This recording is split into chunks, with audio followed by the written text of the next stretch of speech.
모든 것은 흐른다. 판타레이라는 뜻인데요. 온갖 인물과 사건들이 나와요. 데카르트 대 뉴턴. 가련한 파충류.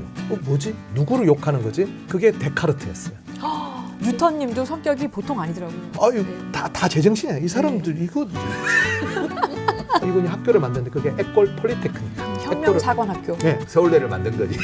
나폴레옹을 장군으로 승진시키고 프랑스에서는 승리의 조직자라고 하는. 지금 200년 사이에 뭔 일이 벌어진 거야 도대체? 200년 전으로 조선시대로 돌아가면 보면 아직 순조. 예.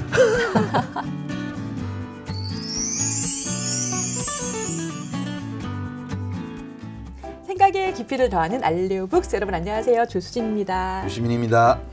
언제부턴가 우리는요, 문과형 인간과 이과형 인간을 나누고 서로 소통이 안 되는 완전히 다른 유형처럼 생각하게 된 것 같아요. 사실 저도 좀 그렇고요. 나는 진짜 문과형 인간이다 이렇게 생각을 하고 살고 있는데, 그러면 작가님은 네. 문과 인간, 이과 인간은 따로 있다 이렇게 생각하세요? 있죠 그럼. 그러니까 이제 먼저 이과 인간이 있고 여집합이 문과 인간이에요. 그러니까 어허. 이과 인간이 될 수 없는 사람은 일종의 여집합으로 문과 인간으로 뭔지 남는 알겠어요. 거예요. 갈릴레오 선생님이 우주의 언어라고 말했던 수학을 다룰 줄 아는 사람은 문과 인간도 될 수 있고 이과 인간도 될 수 있고. 근데 대부분 이과 인간이 되죠. 그게 도저히 안 되는 사람은 어쩔 수 없이 문과 인간으로 남게 되는 거죠. 그게 여집합이에요. 일부 동의합니다. 제가 뼛속까지 문과형 인간이라서 이제 과학은 굉장히 어렵다고 이렇게 생각을 하고 있거든요. 근데 신선하게 좀 충격을 준 책이 있어요. 그러니까 아무런 연관이 없어 보이는 학문들이 사실은 굉장히 밀접하게 연관이 돼 있고, 그리고 여러 학문들이 다 연결돼 있다. 이걸 보여주는 오늘의 알북은요, 바로 판타레이입니다.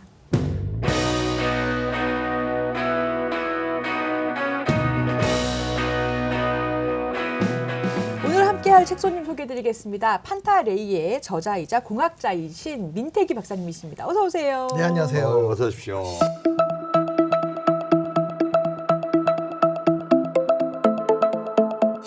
엔지니어링, 그러니까 공학을 배우면서 항상 느꼈던 것이 그 시대 사람들은 상당히 분야를 넘고 경계를 넘어서 교류를 했는데 어느 순간 우리는 교류가 없어졌잖아요.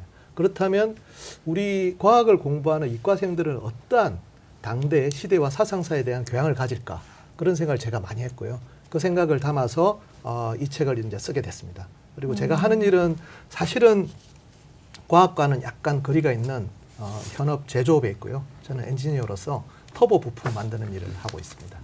조금 다르죠. 터보가 뭐예요? 터보라는 것은 터보 가수 아니에요? 정확합니다. 여기가 문과 인간이에요. 이게 터보 하면 가수. 터빈. 우린 터빈이라는 용어를 너무 많이 쓰거든요. 네. 근데 터빈이 뭔지를 설명하는 사람들이 별로 없어요.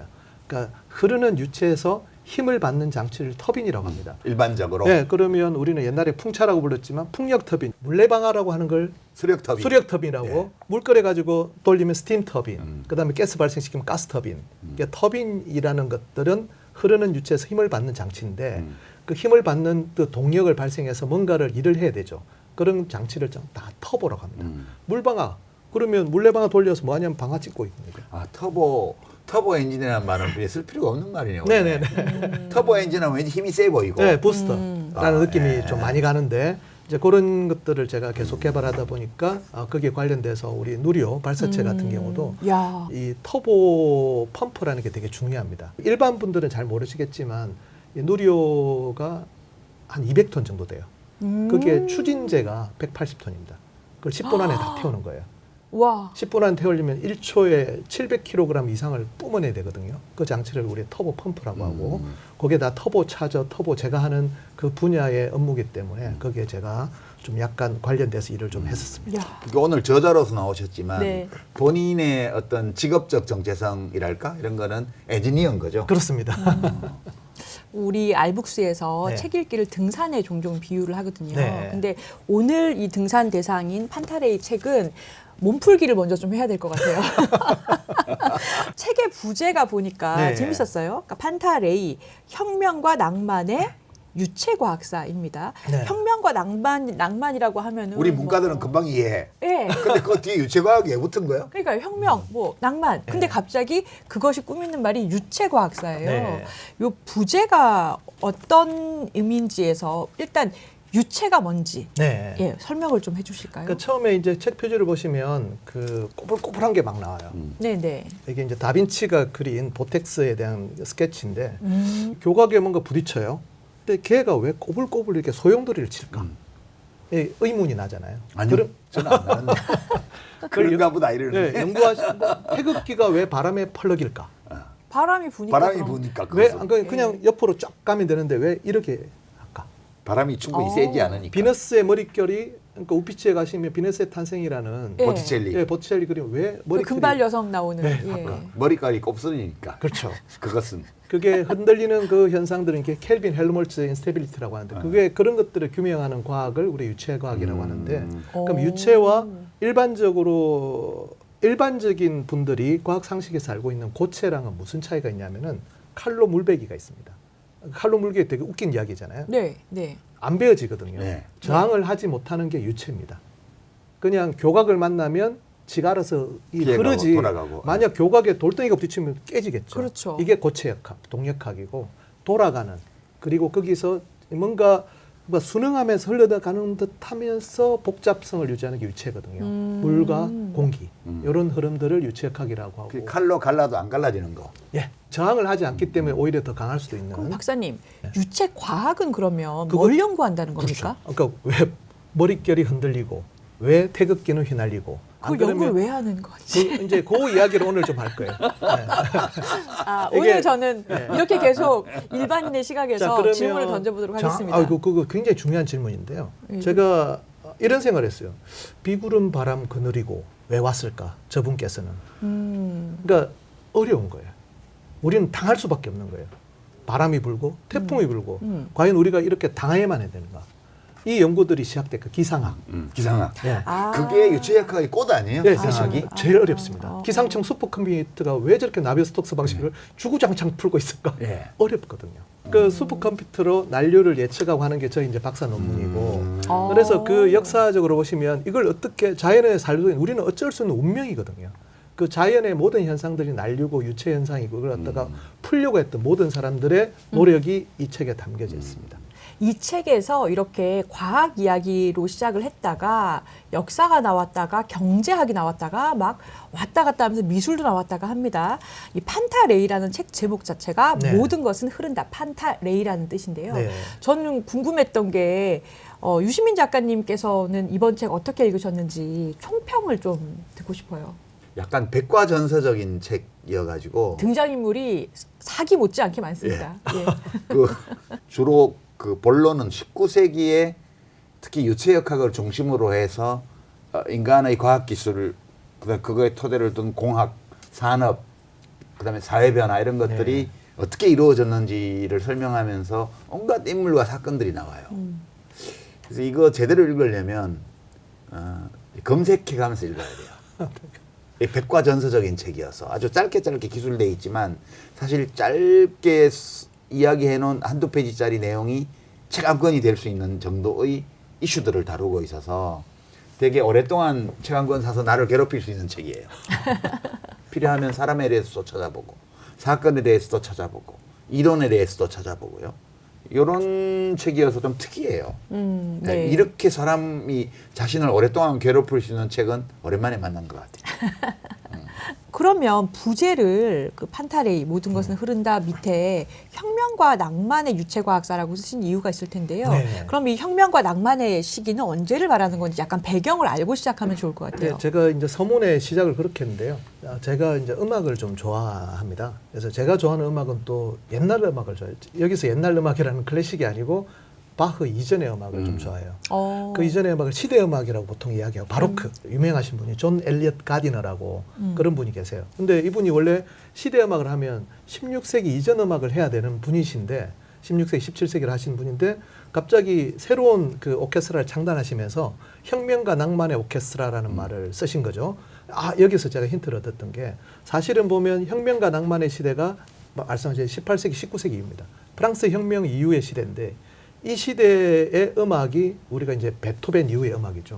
규정하는 하나의 키워드가 없었다고 고민하셨던 것 같아요. 그래서 혁명과 낭만이라는 키워드를 써서 저도 똑같이 유 작가님이 말씀하셨던 그 시대 굉장히 시대적으로는 격동기였지만 음악도 격동기였지만 과학도 굉장히 격동기였고 시대와 인물이 사람들을 얽히게 만들 수밖에 없는 시대상, 그 시대상에 굉장히 어떤 그 인생사와 우리가 알고 있는 다양한 분야들이 어떻게 어우러지는 것을 표현하려고 하다 보니까 혁명과 낭만의 유체과학이라는 말을 할 수밖에 없었고, 유체라는 게 어떻게 보면 좀 약간 이 과학사가 대부분에 보시면 들어보시면 뉴턴 이야기 많이 해요. 그 다음에 중간에는 탁 띄고 아인슈타인 이야기합니다. 맞아요, 맞아요. 대부분의 지금 과학 교양서는 상대성 이론과 양자역학입니다. 예. 그러면 그까지 나온 뉴턴과 이 시대가 한 100몇십 년, 200년 가까이 되는 고전역학의 시대죠, 그게. 거의 없어요. 예. 이 시대가 바로 혁명과 낭만의 시대입니다. 프랑스 혁명은 사실 한 100년간에 걸쳐서 일어나거든요. 그렇죠. 1789년에서 그 파리 코뮌에서 끝날 텐데 그 시대가 과학사적으로 굉장히 중요하다는 저는 그런 좀 관점을 좀 담아보려고 했습니다. 그러면 본격적으로 책 내용으로 한번 들어가 보겠습니다. 책 갈피를 잡다, 책갈피.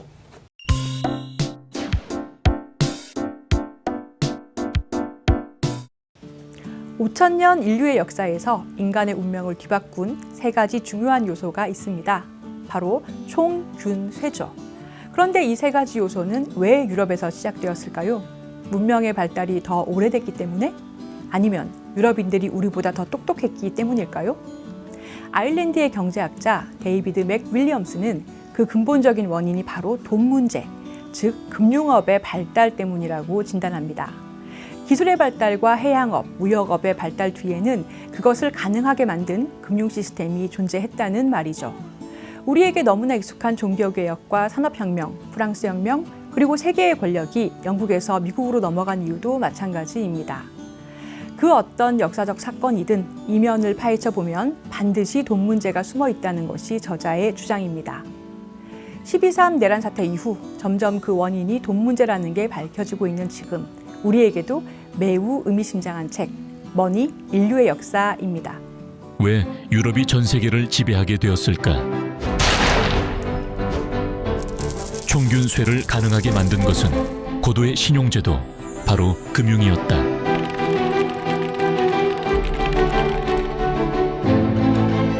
전 세계 가장 영향력 있는 경제학자 6위, 제임스 조이스상 수상작가 데이비드 맥 윌리엄스가 5년에 걸쳐 집필한 돈에 대한 인류의 대서사실, 이코노미스트 선정 올해의 책, 영국 최대 서점 워터스톤스 선정 올해의 책, 파이낸셜 타임스 선정 올해의 경제서, 전 세계 언론과 지식인들이 극찬한 돈의 인류사, 머니, 인류의 역사, 드디어 한국 상륙, 총균쇠보다 돈이 먼저였다. 머니, 인류의 역사.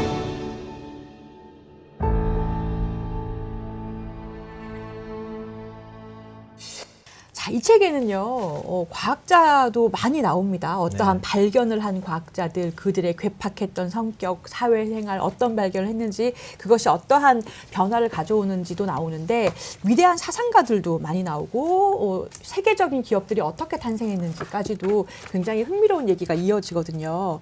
유 작가님은 이 책에 나오는 뭐 인상적인 인물이나 에피소드가 있으셨어요? 많죠. 엄청 많은데 제가 깜짝 놀란 거는 예. 이게 이렇게 해서 만들어졌단 말이야 라고 맞아요. 느낀 게 이제 책 맞아요. 뭐 중간쯤 나오는데 그 세계적인 학술지에 대해서 우리가 다 이런 이제 뉴스에서 봐요. 그거를. 옛날 같으면 과학자들이나 야 누구 아무개가 김 박사가 이번에 뭐 그게 논문 냈더라 이런 얘기 했는데 지금은 일반 대중이 그 이름을 다 알아요. 다 알죠. 네이처하고 사이언스. 이게 이 과학자가 이렇게 만들어진 거야? 그거 되게 흥미로웠어요. 그렇게 오래되진 않았더라고요. 사실은 뭐 그게 탄생했던 시대가 우리 고종 때니까 멀지 않습니다. 우리 근현대사에서 그렇게 멀지 않아요. 그쪽은 과학 잡지 만들 때 우리는 뭐 가베 마시고. 궁궐에서 왕비가 굿하고 있고 막 이런 거. 아니 저는 이 과학자들이 서로 논쟁하고 뭐 이런 얘기는 많이 봤는데 이 책에 보니까 질투, 암투, 저거 내가 이긴다, 막 우정 이야기 이런 게 너무 재밌더라고요. 그러니까 드라마로 이 책에 나온 에피들을 가지고 만들어도 진짜 수십 편은 나올 것 같다 이런 생각이 들었거든요. 근데 워낙에 이제 방대한 얘기를 다루고 있어서 오늘 시간에는 중요한 인물들을 시실과 날실로 엮어서 한번 이야기를 해보려고 하는데요. 박사님께서 첫 번째로 이 책에서 가장 중요한 두 인물이라고 할 수 있는 데카르트 대 뉴턴 이야기를 좀 해주시면 좋을 것 같아요. 학부를 다닐 때 제가 음악대학에 수업을 들었어요. 핸델. 딱 그 시대가 뉴턴의 시대인 거예요. 그러니까 런던 힐레리 뉴턴의 시대구나. 네, 딱 그 시대예요. 그러면 그 시대에 어떤 교류를 했을까 해서 프린키피아를 이제 펼쳐보기 시작하는데 프린키피아를 번역서를 읽는 게 쉽지는 않거든요. 근데 그 서문에 이런 이야기 나옵니다. 가련한 파충류. 그러니까 영어 원문을 보니까 miserable raptor이라고 했더라고요. 뭐지? 누구를 욕하는 거지?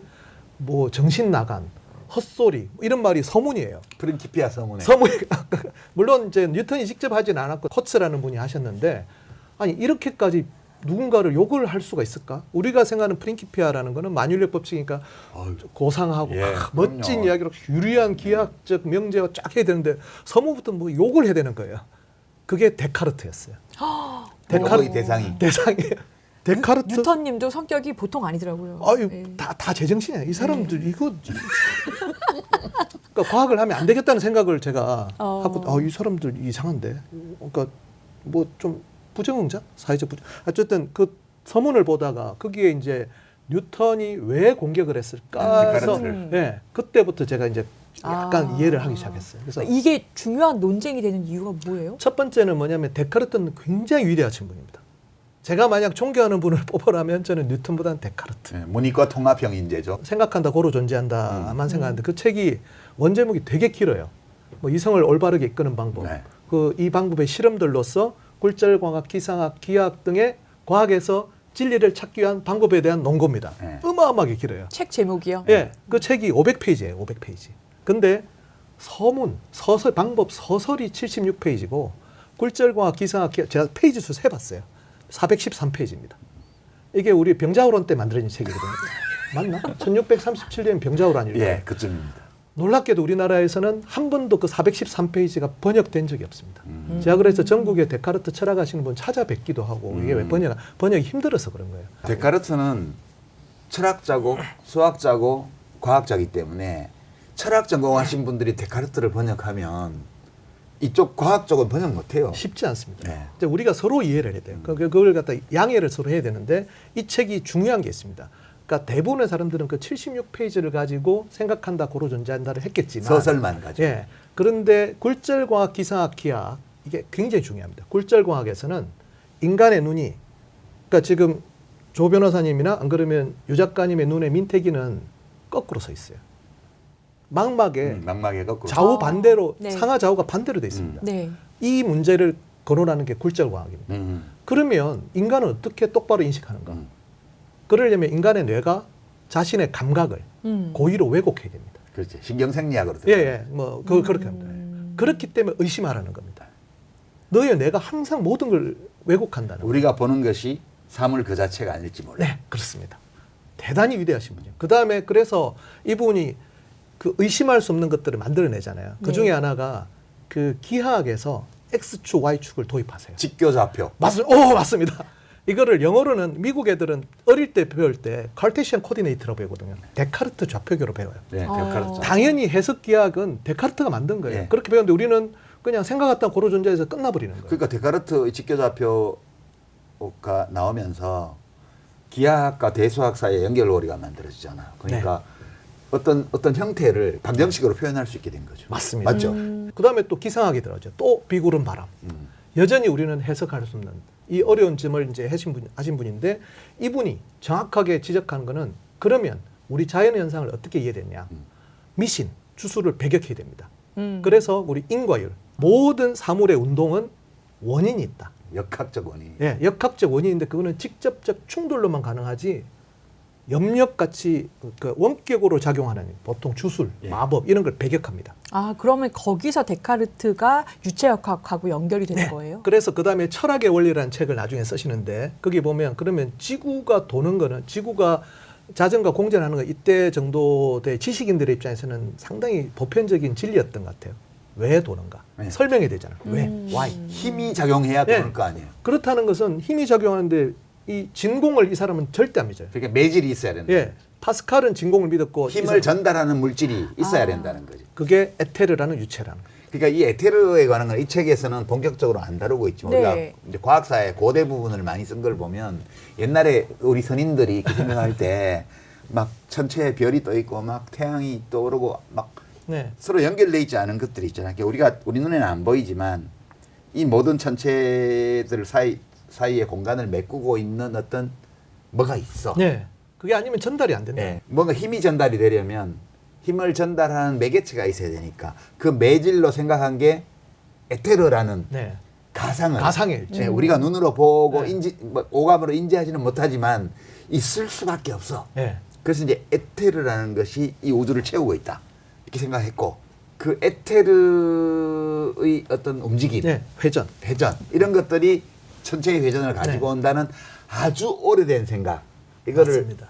데카르트가 했던 겁니다. 했던 거죠. 그게 보텍스 이론이라. 뉴턴 선생님이 욕할 만해. 이제 그래서 뉴턴이 공격하는 비판하는 방식은 굉장히 합리적이에요. 그러니까 생각해 보시면 에테르 유체가 회전하면서 돈다는 건 굉장히 합리적인 설명입니다. 그렇죠. 네. 그러니까 원인과 결과를 이렇게 설명하는 것은 너무나 지극히 당연합니다. 진짜 미케니컬한 네, 거예요. 물이 이렇게 도니까 그게 꽃잎을 띄워놓으면 뱅뱅뱅 돌지 않습니까? 여기서 이제 문제가 발생해요. 케플레의 법칙에 의하면 바깥쪽으로 가면서 느리게 돌아야 돼요. 그렇죠. 예. 그 보면 이제 그 공전 주기의 제곱은 궤도 반경의 세제곱에 비례한다. 뭐 네. 조화의 법칙이라고 나오는데. 세 번째 케플러의 네, 계산 맞습니다. 법칙이에요. 오, 네. 역시 부족한. 예. 그래서 그러면 먼 쪽이 늦게 돈다는 이야기는 그쪽의 유체 흐름에 단속이 걸린다는 거예요. 예. 저항이 있다는 겁니다. 네. 이거를 갖다 집요하게 파고드는 게 프린키피아. 그러니까 프린키피아는 세 권으로 이루어졌거든요. 1권은 F는 MA 우리가 잘 알고 있는. 예. 그다음에 마지막이 그 뭐 마율렉 법칙이라고 하는 예. 제곱에 반비례하는 예. 힘을 하는데 2권을 보통 물리학자들이 자꾸 빼요. 근데 그게 유체역학이라 자꾸 빼시는 것 같아요. 아, 유체역학이라. 그게 보면 뭐냐면 그 굉장히 재밌는 이야기는 그러면 단속이 걸린다는 말이니까 에테르는 점성 저항이 있다고 생각해야 된다. 그렇지. 그리고 이분이 실험을 하십니다. 그 점성이 어떤 특징을 가지고 있는지 실험을 하는데 실험을 하면 여기서 이제 컵을 돌리죠. 그러니까 용기에다가 물을 담궈 놓고 돌리면 근처가 이제 돌겠죠. 점성 때문에 돕니다. 바깥에 더 빨리 돌지 않나요? 아니요. 그러니까 내가 안쪽을 정지 상태에서 안쪽을 돌리면 멀면 멀수록 느려집니다. 느려지는. 그러면 맞죠. 점성 때문에 느려지거든요. 그래 느려지는 비율이 정확하게 선형적으로 비례해요. 거리에. 예, 거리 중심에서부터 떨어진 거리에 예. 선형적으로 쪽으로 비례해서 비례하는. 느려집니다. 선형적으로 느려져요. 이것을 유체학에서는 뉴턴 유체라고 불러요. 이게 이제 비선형은 나중에 나오고 선형 유체라고 하는데 이걸 가지고 열심히 또 계산해요. 계산하다 보면 공전 주기는 궤도 반경의 2분의 3승에 비례한다는 게 케플러 법칙인데 점성 저항을 그대로 적용하면 제곱에 비례합니다. 안 맞잖아. 아니라니까. 계산해 보니까 그걸 갖다가 에테르가 있다면 예, 있다고 케플러의 재산 법칙이 성립 안 한다. 위반다. 아, 그러면 그런 게 2권에 있는 거예요? 그게 2권입니다. 아니- 그렇기 때문에 3권에서 그렇다면 나는 새로운 힘을 도입한다는 거예요. 나도 당신처럼 힘을 믿어. 그게 중력이에요. 중력입니다. 어. 그걸 제곱에 비례하는 힘을 그냥 도입해요. 네. 일단 도입해서 풀면 다 풀립니다. 그게 뉴턴하고 데카르트가 논쟁한 내용인 거예요. 그렇습니다. 그러니까 그것 때문에 미워할 것까지는 없잖아. 그런데 생각해 보시면 역시나 이것도 아까 서문에 뭐 멍청이 막 쓰고 멍청이 뭐, 파충류, 파충류. 아이들이 바보. 먼게 말미 잘 외모 비하해도 됩니까? 그런 말 쓸 뉴턴 필요는 아저씨 없잖아요. 정말. 그러니까 이게 머리끄댕이 잡고 싸우는 거예요. 학자들이 싸울 때는. 아니 근데 그러면 데카르트는 그 당시에 코페르니쿠스의 레볼루션, 그러니까 지동설을 설명하려고 네. 보텍스라는 이론을 도입을 한 거잖아요. 그거에 대해서 정면 도전하려고 뉴턴이 프린키피아라는 그 책을 발간을 한 건데 네. 두 개가 왜 대척점에 서로 있게 되는 거예요?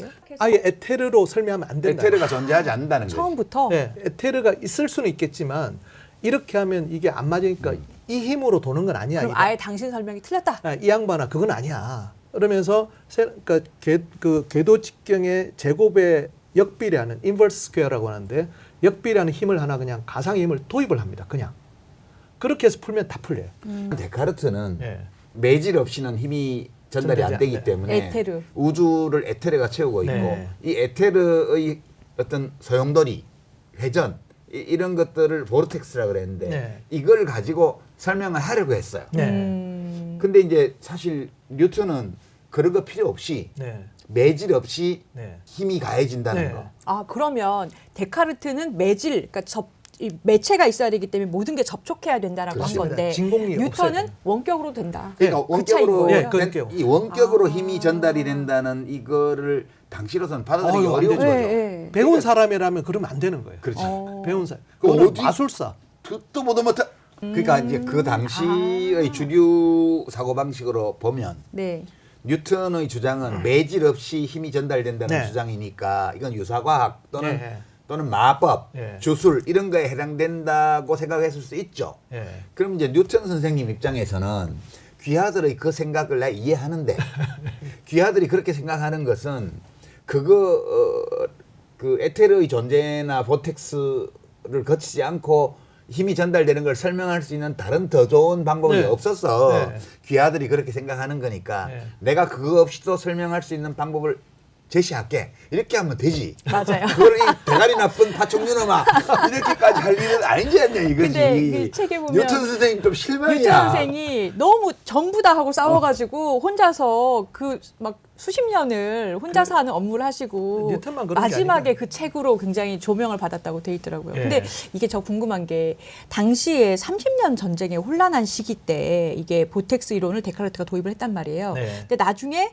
뉴턴이 프린키피아를 발간한 게 명예혁명습이라고 그렇죠. 하는데 1687년. 세계사적 역사적인 흐름하고도 뭔가 좀 맞닿아 있는 거예요. 그러니까 명예혁명은 레볼루션이라는 말이 정치적 혁명에 쓰인 최초의 사건입니다. 그 이전까지 레볼루션은 그냥 회전이었어요. 회전. RPM, 레볼루션 퍼밋, 그냥 물리적인 회전. 그게 코페르니쿠스가 만들어낸 말이에요. 그렇진 않습니다. 레볼루션은 그냥 일반적인 말인데 코페르니쿠스의 그 지동설을 예. 그 주장한 책 이름이 레볼루션이거든요. 그럼 그게 옛날엔 그게 혁명이라는 뜻이 아니고 돈다라는 네, 뜻인 돈다라는 거예요. 그러니까 천구의 회전에 관하여라는 책이니까 레볼루션. 회전이라는 뜻이죠. 그렇습니다. 레볼루션이. 예. 혁명이란 말에 처음 쓴 게 명예혁명 때인데 이때 이제 이 뉴턴이 생각보다는 되게 정치적인 사람이었어요. 이게 자격 없는 자에게 학위를 주라고 국왕이 명령을 합니다. 이게 뉴턴 같은 사람 또 이거 못 참거든요. 파충류야 막 이러면서. 예, 파충류한테 지금 박사학위 주라니까. 우리 모두는 국왕에게 충성할 의무가 있지만 그 명령이 부당한 명령일 때는 우리는 거부해야 된다라고 성명서를 발표합니다. 그 시기예요. 국회의원 됐잖아요. 야. 국회의원 됐잖아요. 예, 그런 분이죠. 그때 굉장히 바쁜 이 프린키피아를 집필하는 와중에도 그 성명서 돌폐하고 그런 천재들은 그런 거 여러 가지 한꺼번에 해도 돼요. 예, 이렇게 하면서 그 정치와 이 과학이 굉장히 밀접한 관계를 엮이는 계기가 명예혁명입니다. 근데 이 논쟁이 굉장히 중요한 거였던 것 같은 게 그 유명한 뉴턴하고 라이프니츠의 미적분학 원조 논쟁이라는 네. 게 있잖아요. 예. 그것도 여기서 비롯된 거라면서요. 맞습니다. 그러니까 미적분학의 저작권이 누구한테 있냐? 예, 이 그렇습니다. 논쟁이죠. 예. 이거 가지고 뉴턴이 엄청나게 싸우죠. 예, 엄청 싸웁니다. 근데 그 이전도 싸움이 많아요. 이제 조금 이해를 우리가 해야 되는 게 이 당시에는 저작권이라는 게 약간 개념이 없을 애면. 때도. 근데 영국에서 최초의 저작권법이 생깁니다. 1710년에 앤 여왕이 만들죠. 이때 고소를 시작합니다.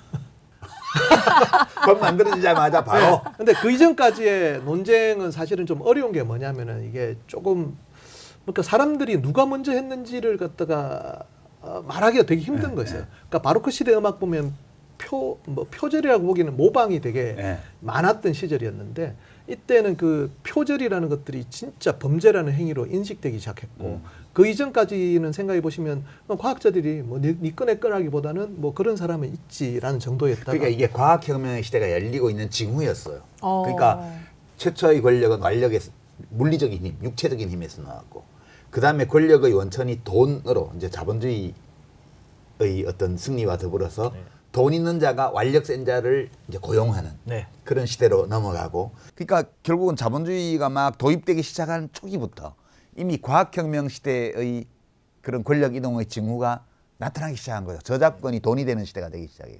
이런 징후들이 이때 벌써 나타났다는 거하고 제가 깜짝 놀랐어요. 아니 근데 저는 살롱 얘기, 커피하우스 네. 얘기 너무 재밌게 봤거든요. 네. 그러니까 원래는 사람들이 학자들이 교류를 할 때 와인을 마시면서 그렇죠. 했는데 그러니까 심포지움이라는 말 자체가 심이 모이다고 포지움이 마시다라서 맞습니다. 심포지엄이 모여서 우리 같은 세미나라고 생각하는데 네. 그때 당시에는 와인 마시는 모임 자체가 심포지엄이었다고. 그렇죠, 그렇죠. 그 고대 그리스 때부터 그랬어요. 그 플라토 그 양반집에 모여갖고 플라톤 책 저녁에. 이름이 예. 심포시온이잖아요. 심포시온이 우리는 향연으로 제가 맞아요. 이제 어릴 때 예. 읽으면서 자꾸 술 마시는 이야기로 시작해요. 예. 왜 술 마시는 이야기? 그때는 심포시온을 그렇게 번역하시는 분이 없어가지고 향연인데 왜 술을 진짜 많이 마시네. 뭐 이런 이야기를 저는 어릴 때 그런 생각을 했던 것 같은데 계속 술만 먹어. 술만 먹어. 근데 이게 커피가 예. 개발이 돼서 커피 모임으로 바뀌면서 이게 그러면 맨정신에 토론을 하기 때문에 아주 그 정치한 수학이나 과학 발달에 큰 변화를 가져왔다. 생각해봐요. 이 알코올 부분이 너무 대신에 재밌는 거예요. 알코올이 들어가던 뇌에 카페인으로 바뀌어서 들어갔어. 네. 그리고 와인은 비쌉니다. 생각보다는 비쌉니다. 생각보다 비싼데 커피는 그때 당시에 1페니만 내면 하루 종일 리필을 했대요. 볼테르 같은 사람은 뭐 하루에 100잔 마셨다는 기록도 있는데 맞는지는 모르겠지만 그냥 주구장창 그 카페에 앉아가지고 하루 종일 서로 이야기하는 문화가 됐다는 거. 그런 게 커피하우스가 상당히 중요하고. 근데 이제 커피하우스가 너무 잘 되다 보니까 우리 같으면 지금 SNS 같은 거 공간이 열린 것 같아요. 거기서 분화가 됩니다. 그러니까 우리 커피집을 선전을 해야 되잖아요. 어떤 커피집은 우리는 그 돌아가신 귀족들의 유품을 팝니다. 그게 소더비예요. 소더비와 크리스티. 경매. 예. 네. 그다음에 우리는 그 학자들끼리 모여서 이야기하는 그게 런던 왕립 그러니까 로열 소사이티 오브 런던의 시작이 그 커피하우스가 시작을 볼 수 있고 또 재밌는 거는 제가 로이드라고 해서 로이드 커피하우스는 선원들이 맨날 모아 이게 선원들이 모여서 하는 이야기가 그 당시에는 어디 가서 난파를 당했는데 사고가 났대.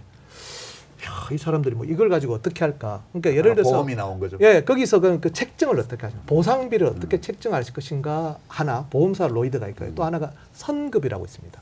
그걸 할 때 그 배의 규정, 안전 규정이나 이런 걸 갖다가 지금 보면 로이드는 두 가지가 이 전 세계를 지배하는데 하나는 그 재보험 시장이고 하나는 선급이라고 해서 해상에서 나가는 모든 것들 기준을 로이드 선급에서 결정을 합니다. 표준을 결정했구나. 그러면 우리가 조선소를 아무리 하더라도 걔들의 인증을 받아야 되는 거예요. 이게 이제 이게 딱 그 길목을 잡고 있는 이게 다 커피하우스에서 시작을 해서 두 번째 챕터로 넘어가 보면 이제 과학이 근대 과학에서 실용 기술로 발전하는 순간들이 나옵니다. 1776년에 트리오를 한번 얘기해 보면 좋을 것 같아요. 이때부터는 이제 서양이 동양을 뛰어넘었다라는 말이 나옵니다. 1776년이 엄청 중요한 해예요. 그렇죠? 네, 맞아요. 18세기 인류 말이죠. 문명사에서. 그렇습니다. 그러니까 3명이나 나와요. 그러니까 76년에는 국부론을 낸 스미스, 그리고 증기기관의 와트, 그리고 독립선언서의 프랭클린, 네. 사회 각 분야에서 이 트리오 이 세 사람이 나오거든요. 네. 근데 이 3명의 이야기가 접점이 있다고요. 네, 그렇습니다. 제가 이 책을 낸 거는 2021년 말이었는데요. 올해 노벨 경제학상에 조엘 모케어 하고 3번 받으셨는데 조엘 모케어는 그 중에 이제 왜 하필이면 산업혁명이 영국에서 시작됐을까를 이제 분석한 걸로 노벨 경제학상을 받으셨죠. 이분의 업적에서 되게 중요하게 다루는 게 증기기관입니다. 증기기관이 탄생한 문화적 배경은 무엇인가? 사실은 아이디어로 친다면 고대 피라미드 굉장히 위대합니다. 우리 상감청자, 고려활자, 에밀레종 다 위대한 업적인데 그게 왜 지속 가능하지 않고 혁신이 계속 전성이 되지 않았을까? 그 의문부터 시작하시는데요. 그걸 보여주는 게 증기기관이라고 이야기를 하세요. 여기서 보면 처방적 지식이라는 말을 쓰시고 prescriptive knowledge라고 해서 노하우가 중요하죠. 기술 장인들. 사실 보면 초밥집에 갔을 때 그분들이 계란말이를 3년 하시거든요. 이유는 모릅니다. 나도 그렇게 배웠다는 거예요. 처음에? 네, 미용실에 가서 배우려면 바닥 쓰는 걸 3년에 이유는 모릅니다. 자기도 그렇게 배웠으니까. 이게 처방적 지식의 대표적인 사례죠. 근데 거기에 반대되는 게 명제적 지식이라 propositional knowledge라고 해서 책으로 언명이 가능한 지식. 이게 보통 학자들이 하시고 과학자들 또는 수학으로 하시는. 자, 이 처방적 지식은 되게 혁신적인 아이디어는 하지만 단점은 뭐냐면은 명제적 지식이 뒷받침하지 않으면 전성이 되지 않습니다. 그렇지. 이 두 가지가 결합한 게 바로 증기기관이라는 말을 말했습니다. 자, 그게 제가 주목한 부분인데 원래 제임스 와트는 처방적 지식에 가까운 기능공이었어요. 기능공. 잘해요. 장사를 디립도 못해요. 원래 보면 자기가 기술이 좋으면 왜 사람이 안 사지? 뭐 이런 생각을 하셨던 것 같아요. 그때 이 도시가 글래스고우라는 영국의 도시인데 글래스고우 대학이 있었습니다. 거기에 도덕철학 교수가 애덤 스미스였어요. 애덤 스미스는 친구가 됩니다. 네. 그리고 이 일군의 교수님들이 자네 그러지 말고 대학에 들어와서 우리 교수님들의 실험실습 기자재를 만들어주지 않겠나? 고맙습니다. 들어가죠.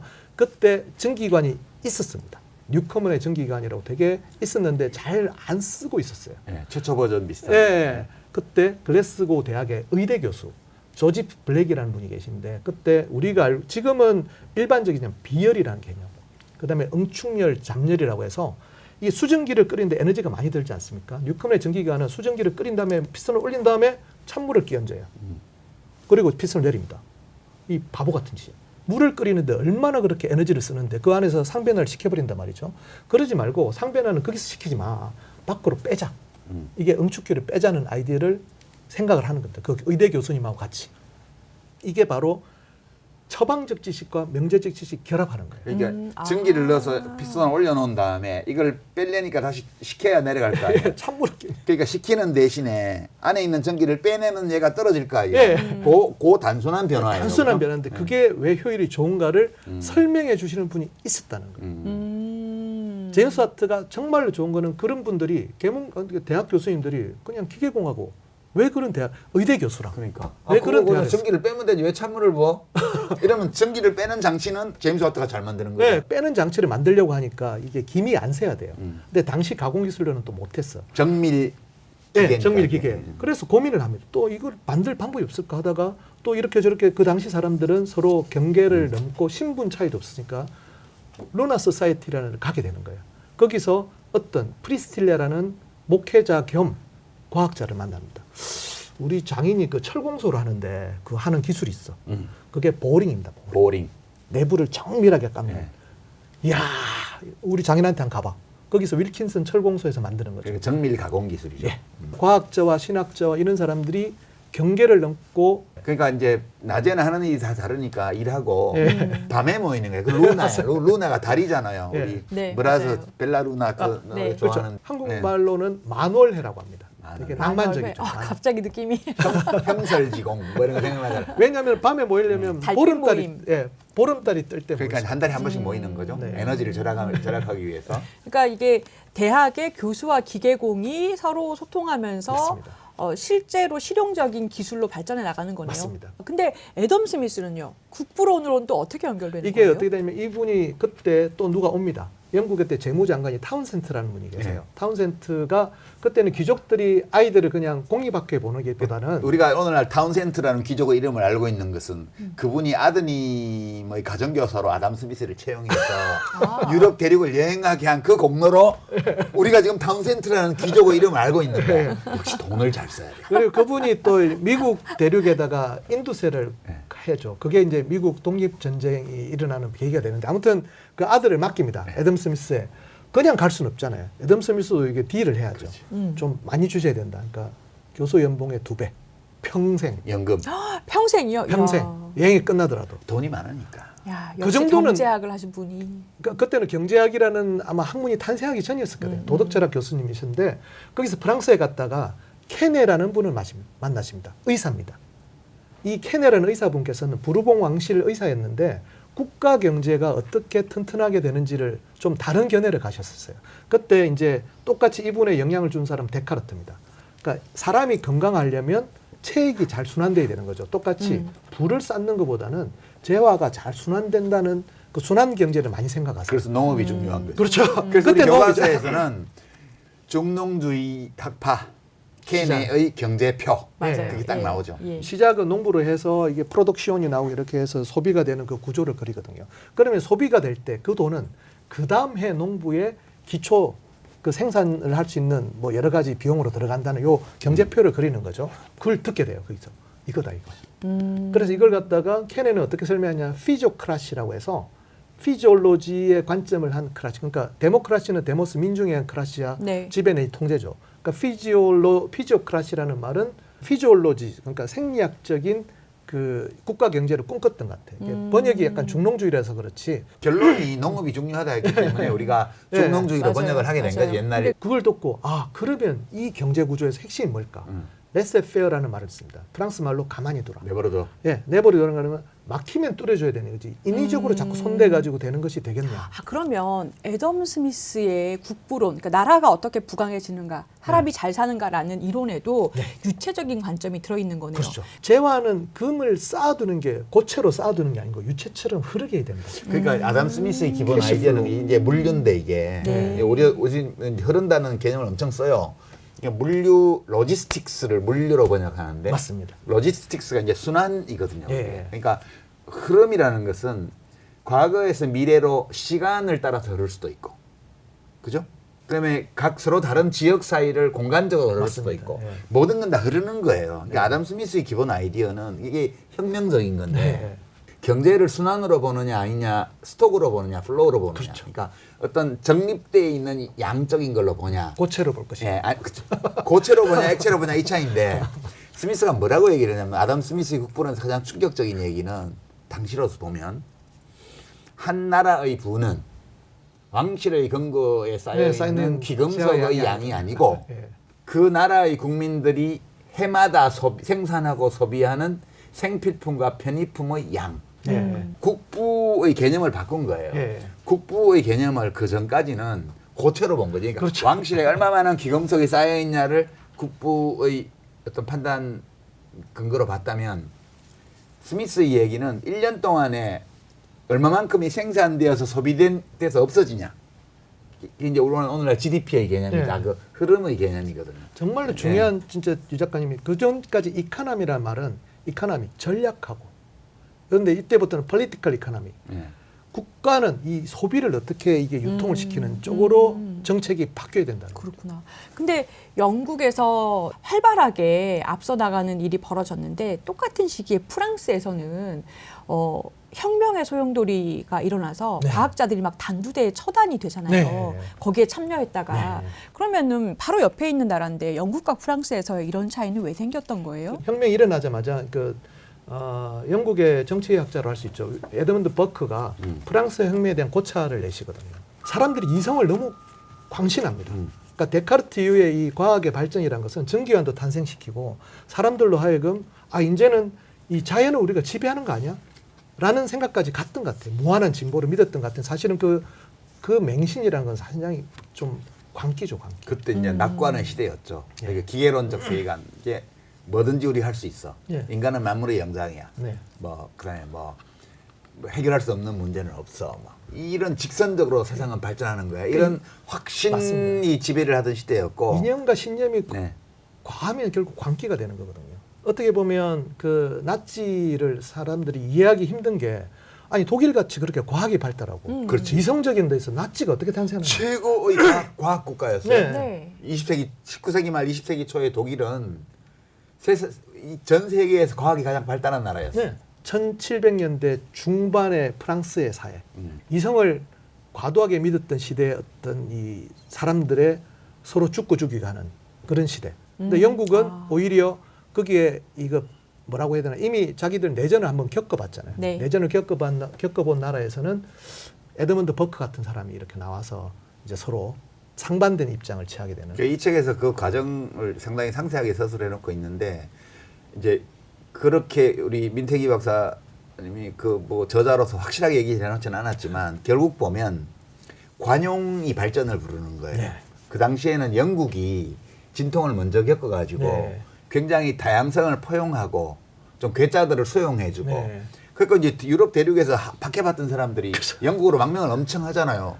그게 19세기까지 이어집니다. 네. 위그노 교도들이 네. 그렇게 다 넘어갔고 신교도들, 그다음 유대인들 다 넘어갑니다. 그러니까 그 관용이 그렇게 펼쳐질 때는 발전해요. 과학이 발전하고 기술이 발전하고 그리고 이렇게 신분제의 장벽이 허물어지면서 협동이 이루어지고 이러면서 기술 혁신, 엔지니어링, 그다음에 이제 생산력 발전 네. 이런 것도 이루어지는 거예요. 그 당시 프랑스는 똑같은 시대에 이제 마지막 절대주의 왕정이 지배하고 있어서 절대 포기하지 않았죠. 1789년도에 처음으로 이제 왕의 목을 자르는 대혁명이 일어났고 네. 그리고 1870년에 보불 전쟁, 네. 독일 프로이센하고 전쟁에서 져가지고 나폴레옹 3세가 쫓겨나서 다시 세 번째 공화정이 제대로 들어서기까지 네. 무려 100년 동안을 정말 엎치락 뒤치락 하면서 미친 듯이 서로를 죽이는 그 100년이 프랑스에서는 전개가 되죠. 그러니까 이때 과학자들이 제대로 꽃을 못 피우잖아요, 프랑스에서는. 중요한 인물로 카르노라는 그렇습니다. 아버지 아들이 나와요. 좀 정상적인 부자 관계. 네. 아주 정상적인. 이게 프랑스 혁명 시기의 대표 과학자로 소개를 해주셨거든요. 과학자로서는 근데 카르노라는 그 집안이 저는 좀 생소한데 네. 어떤 인물이에요? 이 카르노는 그러니까 이 프랑스 혁명 100주년으로 만들어진 기념비적인 건축이 에펠탑입니다. 그러니까 1889년 프랑스 혁명 100주년 기념으로 프랑스 제3공화국이 이 파리 만국 박람회를 개최하면서 랜드마크로 만든 게 에펠탑인데 거기 보시면 4분면에 72명의 과학자가 이름이 금으로 새겨져 써 있어요. 있어요. 과학자하고 그래요? 공학자. 저 갔었는데. 예, 아무도 잘 못 봤어요. 엔지니어들하고 과학자 이름은 네. 다 저 같은 사람은 저게 르장드르, 뭐 뿌아송, 뭐 네, 제가 뿌아송. 잘 아는 나비어 이런 사람들이 있거든요. 거기에 카르노가 있습니다. 여기 카르노는 아버지입니다. 아버지 카르노. 아버지가 그때 엄청난 역할을 하셨는데 이 아버지는 공학자이자 과학자이자 군인이었어요. 이분의 고민은 프랑스 혁명이 과도하게 광기로 흐르니까 로베스피에르의 반대점이었어요. 교육을 시켜야 되고 어떻게 보면 사람들을 갖다가 깨우쳐야 되는 거지. 이렇게 과도하게 가서는 안 된다고 하다가 로베스피에르가 척을 지다가 테르미도르 반동에 이제 가담을 하셨던가 하여튼 그럴 거예요. 그러면서 로베스피에르가 무너집니다. 무너지는 시점에 만든 학교를 만듭니다. 학교를 만듭니다. 이때 가장 이슈가 뭐냐면 프랑스에 군대가 없어요.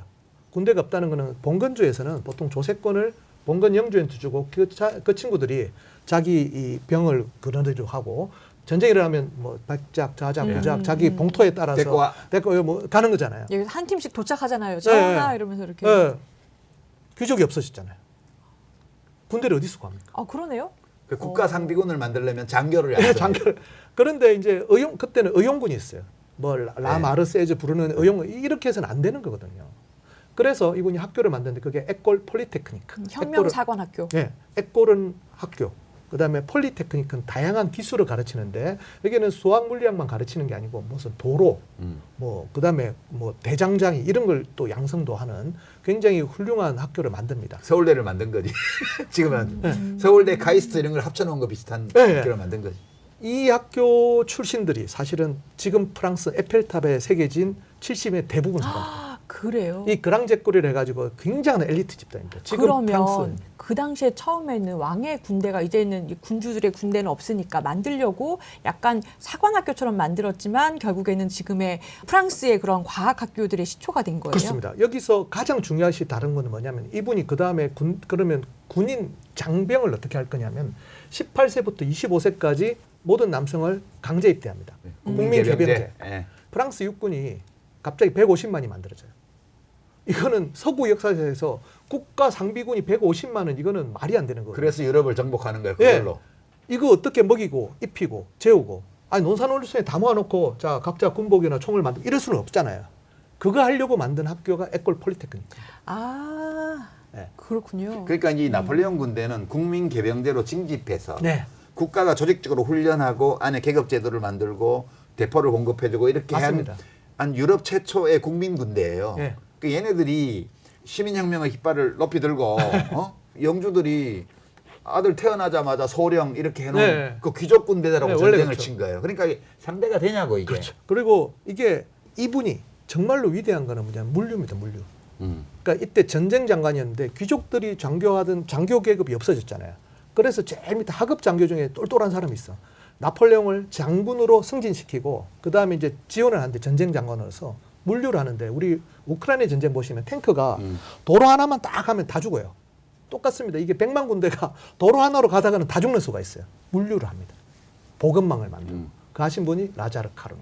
그래서 프랑스에서는 승리의 조직자라고 하는 그 덕분에 어떻게 보면 나폴레옹이 전 유럽을 정복할 수 있었던 거죠. 그 아버지가 라자르 카르노, 예. 그 아들이 사디 카르노. 예, 아들이 결국은 이 학교를 졸업하고 손자도 여기 졸업합니다. 그러니까 에펠탑을 지은 그 상공하고 대통령 이름이 사디 카르노, 손자 사디 카르노. 예, 요 가문이 어떻게 보면 프랑스에서는 가장 위대하게 존경받는 가문 중에 하나입니다. 그러면 유채역학의 역사에서 이들이 했던 역할은 뭘까요? 여기서 이분은 여전히 라부아지의 칼로리 기능을 믿어요. 근데 믿는데 이분이 사디 카르노의 가장 큰 고민은 아버지가 그렇게 만든 프랑스 군대가 영국에 졌거든요. 그래서 아버지를 찾아갑니다. 아버지는 그때 귀향가 있었고 무엇이 문제입니까? 우리가 영국의 산업혁명에 졌다는 거예요. 공학에 졌다는 겁니다. 그러면 그 증기환이 뭐냐? 연구를 합니다. 보니까 영국에 보니까 이론이 없어. 그러니까 응축기 빼고 여기까지는 다 했지만 그 다음부터 연구가 없어요. 그래서 이분이 굉장히 독특한 용어를 만드는데 열기관이라는 말을 씁니다. 열기관. 자, 이게 작동하는 게 수증기일 수도 있고 나중에 물일 수도 있고 뭐 여러 가지 유체를 작동시키는 방법이 많아요. 아무 상관없고 온도에만 의존한다. 온도에만. 모든 기관은 열기관은 온도에만 의존한다는 엄청난 이론을 내는데 그게 카르노 사이클이라는 겁니다. 이때부터 모든 사람들이 열역학이 다르다. 왜냐하면은 결국은 증기관의 핵심은 열이라는 거. 그 다음부터는 열의 온도를 올리는 쪽으로 가야 되잖아요. 이게 보면 온도를 올릴수록 효율이 높다는 걸 그 수학식 하나로만 밝히거든요. 그래서 나중에 보면 내연기관으로 간 이유는 스팀 엔진을 아무리 끓여도 물에 100도씨 이상으로 못 가잖아요. 네. 그게 이제 내연기관으로 가면 실린더 피스톤 내부에 바로 가솔린을 태워버리면 1000도가 됩니다. 그게 이제 가스터빈으로 가면 1400도, 지금 1700도까지거든요. 이 흐름을 만드신 분이 사딕 카르노. 어떠한 유체를 작동하든 무슨 작동 원리를 뭐 자신이 알고 있는 모든 걸 하든지 간에 온도에만 의존한다.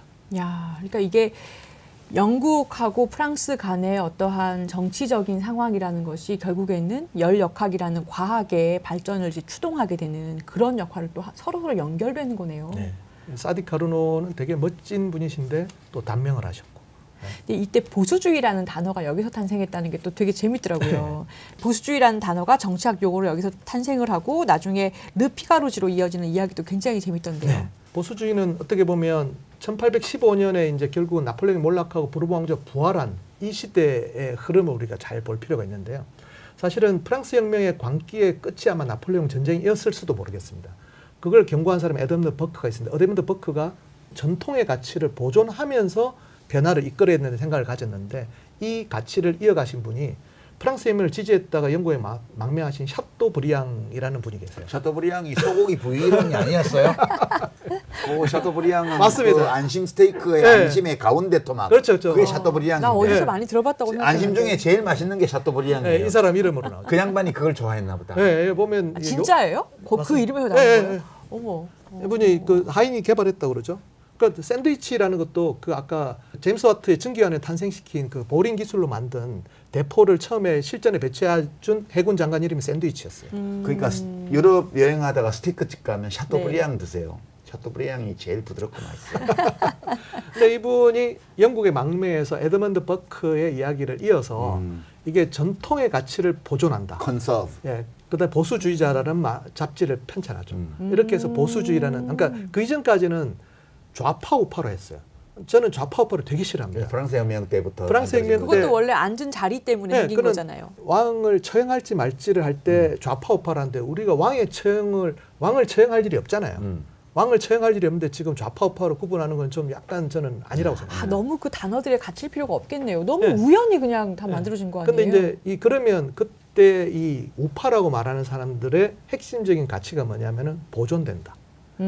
보존을 해야 된다. 이거는 수구랑도 구분되는 거죠.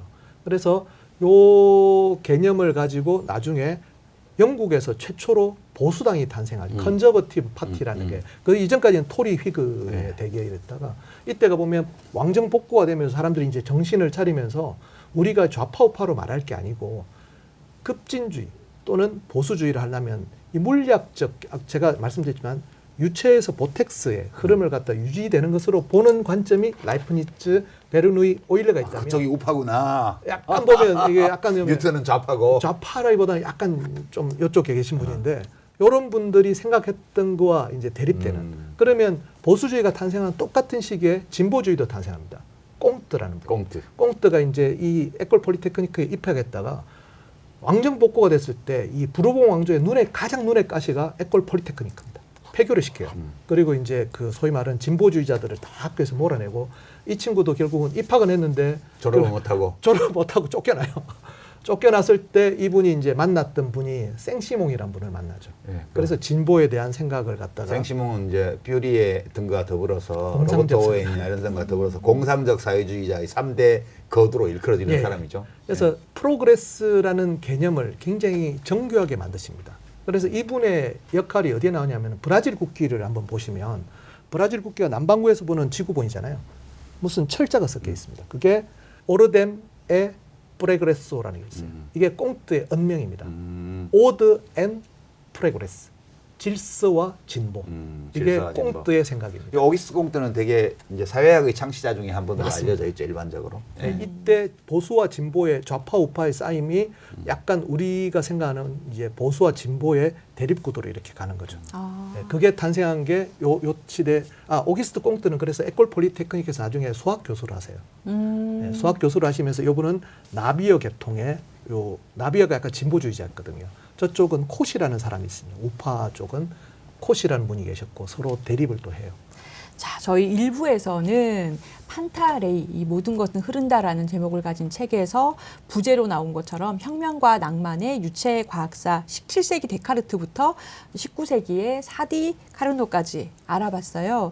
이 시대에 과학이 어떤 흐름으로 변했는지를 쭉 한번 살펴봤거든요. 네. 유체역학의 흐름으로 이 시기를 좀 간단히 정리한다면 어떻게 말할 수 있을까요? 네, 그렇습니다. 이 코페르니쿠스의 시절을 갖다가 뉴턴과 데카르트의 시대가 굉장히 잘 정리를 했던 것 같아요. 지동설이라는 게 굉장히 엄청난 그 서구 문화의 분면인데 왜 도는가? 정말로 과학적으로 설명하려고 했던 데카르트의 노력이 있었고 선생님 그건 아닙니다라고 선생님 그건 아니보다는 좀 과격하게 말했지만 뉴턴의 반박이 있었고 여기서부터 과연 점성 유동이라는 게 들어오면서 과연 점성과 비점성이 뭐냐에 대한 대립이 시작됐죠. 그 다음에 이제 하나씩 이제 유체들이 없어지기 시작하는데 첫 번째 없어진 게 라보아제가 플로지스톤을 없앱니다. 새로운 유체 칼로릭을 내면서 이 논쟁들이 이어집니다. 이 논쟁들이 이어지면서 결국은 그 에테르 유체를 어떻게 다룰 것인가가 결국 19세기 말로 넘어가는 현대 물리학으로 넘어가는 그 기점이 되는 요 유체 논쟁으로 보시면 우리 물리학사나 과학사를 좀 재미있게 볼 수 있을 것 같아요. 우리가 이제 오늘 본 게 되게 19세기 초까지를 봤는데 네. 아직 연력학이 본격 탄생하지는 않았고 네. 다만 이제 화학이 생겼고 네. 라부아지에 네. 그게 이제 18세기 말에 화학이 생겼고 그 전에 물리학이 태동했죠. 네. 이미 그 코페르니쿠스부터 뉴턴까지 네. 네. 뉴턴의 시대에 이제 역학 이런 역학. 고전 역학이 완성이 되고 그다음에 라부아지의 화학이 만들어지고 이게 나중에 갈래를 보면 고전 역학은 이제 전체 물리학하고 연관되고 뭐 이렇게 또 양자역학하고 한쪽으로 연관되면서 상대성 이론까지 가는 그런 거시 세계를 탐구하는 쪽으로 나중에 뻗어가고 라부아제가 시작한 화학은 결국 원소를 찾아서 그렇습니다. 들어가다 보면 미세계로 가요. 들어가서 이제 양자역학으로 연결이 정확하시네. 돼요. 네. 근데 그것이 아직도 분기되기 전 시점에 네. 이걸 보고 있는 거예요, 우리가. 그렇습니다. 근데 이거 보면서 제가 느낀 거는 네. 이게 한 200년 전 얘기예요. 그죠? 네. 200년 전까지 얘기인데 200년 전에 이렇게 원시적이었던 과학인데 지금 우리가 살고 있는 이 세상을 좀 봐요. 우리 내비게이션은 이미 상대성 이론 그걸 아인슈타인의 고려해야 이론을 적용해갖고 그 시간차 네, 그 미세한 시간차까지 그 고려를 미세한 시간차까지 막 나노초까지 계산해서 10m 안에 우리 내 차가 어딘지 다 내비게이션에서 알려주는 시대를 살고 있고요. 이쪽에서는 지금 막 뉴미디어가 나오고 이동통신 AI까지 네. 지금 200년 사이에 뭔 일이 벌어진 거야 도대체? 200년 전으로 조선시대로 돌아가면 보면 아직 순조. 예. 아 그렇게 말씀하시니까 진짜 와닿네요. 무슨 우리 신유바퀴 뭐 이런 때예요. 예, 네. 그러니까 200년 전에 이렇게 원시적이었는데 불과 200년 사이에 지금 우리가 여기 있는 거야? 앞으로 200년 후에 인간은 어디 있지? 이런 약간 두려움을 느끼게 해줘요. 이 당시에 최첨단 과학자들인데 이 사람들이 비교를 해보면 그래서 좀 약간 무섭다는 느낌이 들었어요. 저는. 생각보다는 그 시대가 멀지 않습니다. 네. 멀지 않은데 그 다음의 시대를 우리가 다시 본다면 미래의 시대를 예측하는 것도 중요하지만 그 가치를 조금 볼 필요가 있는 것 같아요. 결국은 과학의 가장 중요한 가치는 저는 인간을 야만의 시대에서 극복시킨 것 같아요. 야만의 시대에서 인간을 인간답게 만드는 게 무엇인지 그 전까지는 그런 생각을 잘 못했던 것 같아요. 뭐 필요 없으면 목을 자르기도 하고 그런 시대를 어떻게 극복하느냐면 이 많은 사람들의 어떤 투쟁과 어떤 고통의 역사들이 있었기 때문에 사람들이 이제부터는 좀 정신을 차리기 시작합니다. 인간이 무엇인가? 그러니까 결국은 과학의 가장 큰 역할은 인간을 바라보게 만들었거든요. 이제 그런 것들로 조금 이해를 하신다면 앞으로 아무리 기술이 발전하더라도 그 가치를 과연 버릴 것인가? 인공지능이 탄생하더라도 그 인공지능은 인간과의 공존을 버릴 것인가? 이런 것들도 한번 따져보는 그리고 2부에 가면 이제 곧 이제 네. 최초의 컴퓨터 이게 그 프로토타입 그 기계 네. 이런 얘기가 나오기 시작하는데 네, 네. 아직 컴퓨터에는 C도 안 나왔어요. 컴퓨터의 C도 200년 전인데 지금 증기하고 있거든요. 지금. 준비하고 있어요 지금. 제가 가끔 그 학생들 강연할 때 이런 얘기 제가 슈퍼컴퓨터로 난류 풀고 기상청 슈퍼컴퓨터 같은 거 옛날에 풀었는데 제가 나비에서 독성 방정식을 풀 때 그 전 세계에서 16위 정도 되는 컴퓨터가 우리나라에 있었거든요. 그 컴퓨터보다 지금 아이폰이 20배 빠릅니다. 그러니까 와. 우리 그 카톡 하고 있잖아요. 제가 1979년도에 경제학과에 들어가서 2학년 때 포트란 컴퓨터가 우리 학교에 전산실 메인프레임이라는 예, 그 산더미 같이 큰 그게 있을 때예요. 그때 우리가 회귀 분석 리그레션 한다고 데이터 넣어가지고 키펀칭 하셨죠? 키펀칭 해가지고 각자 자기 과제 키펀칭해서 그거를 싸서 이름 써서 갖다 주면 3일 후에 우리 내 순서 때면 3일쯤 걸려요. 네. 그럼 찾아와서 그거 지금은 고등학생들이 손논문 쓰면서 네. 그 자기 그 데스크탑 컴퓨터에 프로그램 다운 받아가지고 딱 집어넣어서 데이터 집어넣으면 함수가 쫙 나오거든요. 제가 보면서 내가 20살 때 학교에 포트란 컴퓨터에 가서 맡겨가지고 3일 걸리던 거를 네. 지금은 5초도 안 걸려서 이걸 다 하고 있는 거예요. 네. 그래서 그때 그 우리 도서관 중앙전산실을 채우고 있던 그 어마어마한 규모의 컴퓨터보다 지금 집에 있는 데스크탑이 성능이 더 좋은 거예요. 이게 도대체 그 모든 것들이 아직 시작도 안 됐어. 200년 전에. 그러네요. 놀라운 일이에요. 그렇지만 놀라워요. 사람들은 여전히 사기를 읽고 네. 여전히 고전 문학을 읽고 음. 뭐 이런 시대는 여전히 공존합니다. 민태기 박사님과 함께한 판타레이 1부는 여기서 마치려고 합니다. 이어지는 2부에서는요. 과학이 다시 한번 세상을 뒤흔드는 순간들을 만날 수 있습니다. 다음 주에도 잊지 말고 함께해 주세요.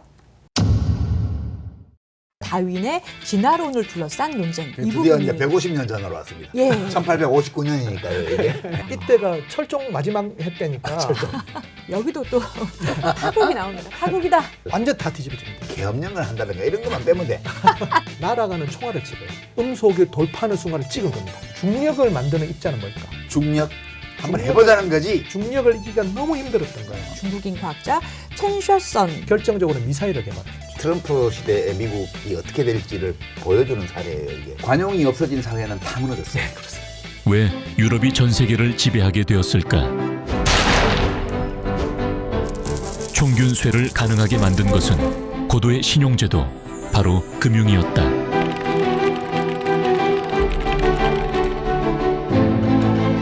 전 세계 가장 영향력 있는 경제학자 6위, 제임스 조이스상 수상작가 데이비드 맥 윌리엄스가 5년에 걸쳐 집필한 돈에 대한 인류의 대서사실, 이코노미스트 선정 올해의 책, 영국 최대 서점 워터스톤스 선정 올해의 책, 파이낸셜 타임스 선정 올해의 경제서, 전 세계 언론과 지식인들이 극찬한 돈의 인류사, 머니, 인류의 역사, 드디어 한국 상륙, 총균쇠보다 돈이 먼저였다.